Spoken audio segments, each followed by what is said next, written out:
Hey y'all, it's Amy. Today I'm going to share some very basic tips and simple ways to improve the accessibility of your blog or website.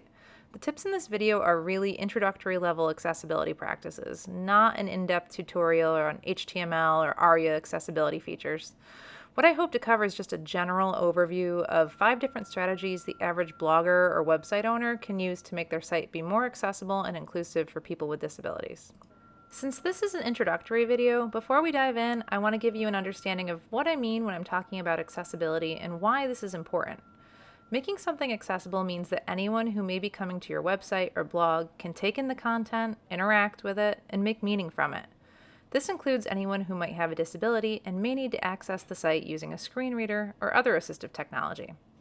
So why is this important? Well, we want anyone who's interested in what the website offers to be able to access it, right? About 1 in 4 people have a disability, and many of those folks may not be able to interact with your website if it's not accessible. But accessible design also benefits many folks who do not have disabilities as well. I'll talk about that a bit as we get into the video. Alright, let's dive in. The first tip is to use alt text. Many websites, and particularly blogs, tend to be picture or image heavy. Usually you're adding those pictures to your website as a way to convey some kind of meaning, to show someone a place that you're writing about, to provide a graphic on a process or procedure, to make people feel a certain way about your business. You get the picture. Images are important. Well, if someone accessing your website is blind or has low vision, they may not be able to see the photos or images on your site. Many folks who are blind use an assistive technology tool called a screen reader that reads the text on a computer aloud to them. Screen readers can read through websites, but they can't make meaning from images unless you add in something called alternative text or alt text. Alt text is a description of an image that sits behind the image and isn't seen by a sighted visitor to your website. However, a screen reader can access that alt text and read it aloud to an individual who is blind and allow them to get the same meaning from the image as a sighted user. I'll link to a video below that I created covering the basics and best practices of alt text. I also have a video on how to add alt text in WordPress, which I'll link to as well. My next tip is to use headings, particularly if a web page is lengthy or text heavy. Tiered headings provide structure to a page. They're basically a skeleton or outline of the content of a page. An important piece of this, don't create your own headings. Use the built-in heading structure. Sometimes people will enlarge or bold font to create these visually distinctive headings or sections to their web page, but these are only helpful to sighted visitors. As with images, a person who is blind or has low vision may not be able to visually discern one heading for another.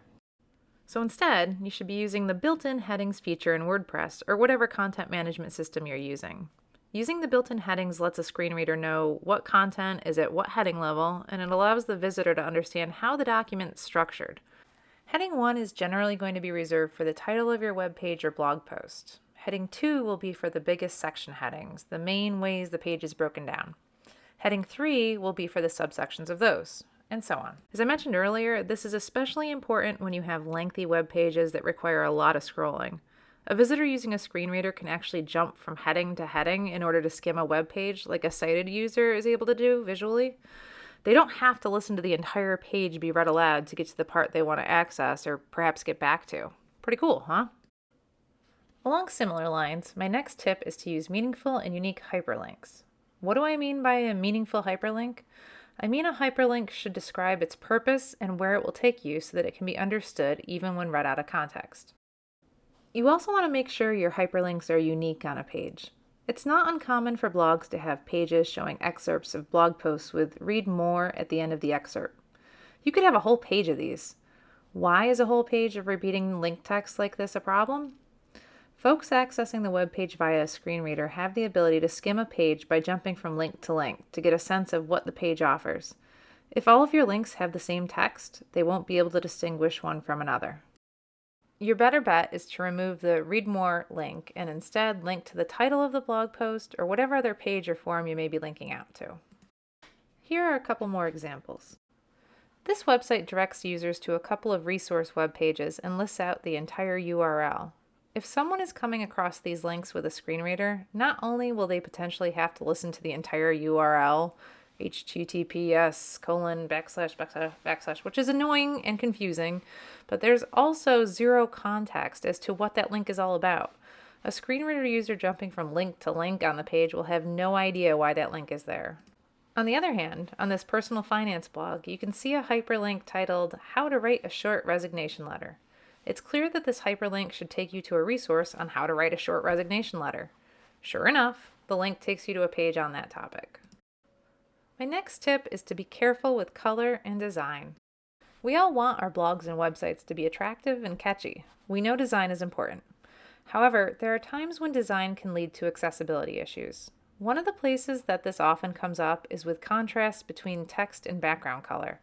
It's important to have significant contrast between your background color and text. If they're too similar, they're going to be hard to read, particularly for someone with a visual impairment. Take this blog, for example. It's a beautiful blog, but some of the text colors are so similar to the background that they're tough to read, even for someone without a disability. Along a similar line, be cautious with the fonts you use. In general, simple sans serif fonts tend to be the easiest to read for everyone.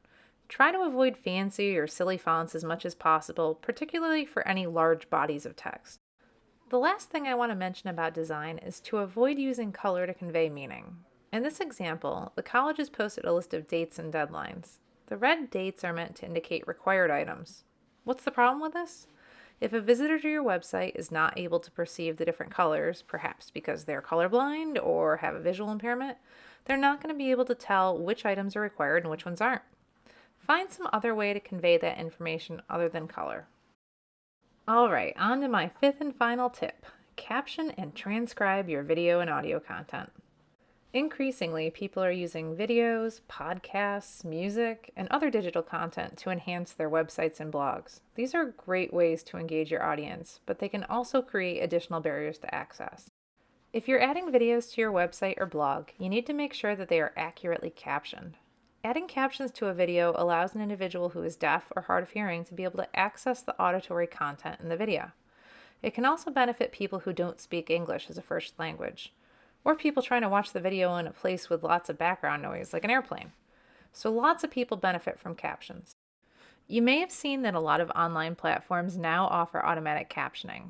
This is a step in the right direction, and though these computer-generated captions have improved greatly over the years, they're still generally not accurate enough to provide equal access. However, most of these computer-generated captions can be edited by the person uploading the video to the platform. This is true of YouTube, which most folks are using these days for their online video hosting. Please take the time to go back and edit your auto-generated captions. Add punctuation, capitalization, and correct word errors. Without these corrections, captions are difficult to understand at best and completely nonsensical at worst. For other audio content you may have on your website, like podcasts or interviews, you want to make sure that you have a transcript of the audio available. Like with captioning, there are computer-generated transcription tools available, free to use, and I'll link to a couple of my favorites in the description below. But like with the computer-generated captions, it's extremely important that you go back and edit for accuracy, punctuation, and capitalization. Alright, that wraps up the list. Again, there's more to accessibility than just these tips, but addressing these 5 issues will go a long way to make your blog or website accessible to many users. What questions do you have? Leave them in the comments below and I'll do my best to answer. Thanks for watching!